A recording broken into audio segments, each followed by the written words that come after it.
আমাৰ হাতত আহি পৰিছে এটা big breaking news. Digboi Tingrai কৃষক ৰাইজৰ দুদৰ্শা। ভোগালী বিহুৰ পৰিৱৰ্তে হৈছে কঙালী। ভোগালী বিহুৰ প্ৰাকক্ষণত ভোগালীক লৈ ৰাজ্যত ব্যাপক প্ৰস্তুতি চলিব ধৰিছে। তাৰ পৰিৱৰ্তে এখন বিপৰীত ছবি দেখা পোৱা গৈছে ডিগবৈ পাৰ্শ্বৱৰ্তী টিংৰাই গাঁৱত। সম্প্ৰতি গাঁৱৰ কৃষকে টুকিছে চকু পানী। উল্লেখ্য যে ডিচেম্বৰ মাহত হৈ যোৱা প্ৰবল শিলাবৃষ্টিৰ বাবে আৰু ধুমুহাৰ ফলত কৃষক ৰাইজৰ পথাৰ পকিব লগা ধান আৰু বাৰীৰ ফচল সমূলাংশে ধ্বংস হৈ পৰিছিল।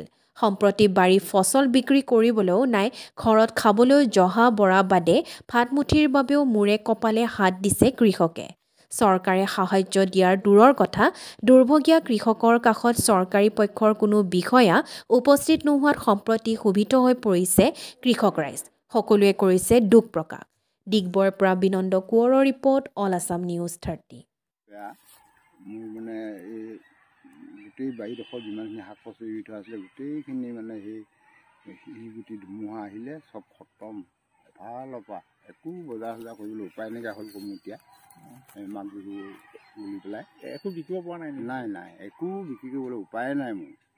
পাণ কেজিব আছিলে, পাণ কেজিব এখিলাও নাইকিয়াকৈ। পাণ কিমান আছিলে আপোনাৰ? পাণ মোৰ কমচে কম নহ'লেও 100 ওপৰত আছে আকৌ গছ। পাণ নাই এতিয়া? পাণ নাই এখিলাও। চব শিলগুটিয়ে মানে পাথৰে ধুমুহাই চব চেচ কৰি থৈ গ'ল। অমিতা গছ কিমান আছিলে? অমিতা গছ আছিলে প্ৰায় মোৰ 200 জোপা মান। এতিয়া আছে নাই? এতিয়া মানে এই 2-4 জোপা আছে আৰু বাকীখনতো গোটেইখন পাথৰে শিলগুটিয়ে ধুমুহাই বেয়া কৰি থৈ গ'ল নহয় মোৰ।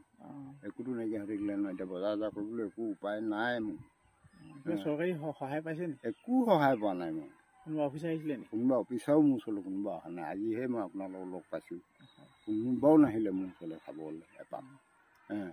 সেইভাগে মই আজি বৰ কষ্ট হৈ এতিয়া বিহুখন কি ল'ম, কি খাম, ক'ৰ পৰা পাম, পাই পইচা একোতো নাই মোৰ পাবলৈ। চৰকাৰক কিবা অনুৰোধ জনাব নি আপুনি? অনুৰোধ চৰকাৰক মই এইটোৱে জনাব বিচাৰিছোঁ যে আমাৰ খেতিয়কক অলপ সহায় কৰি দিলে সুখ পাম আৰু।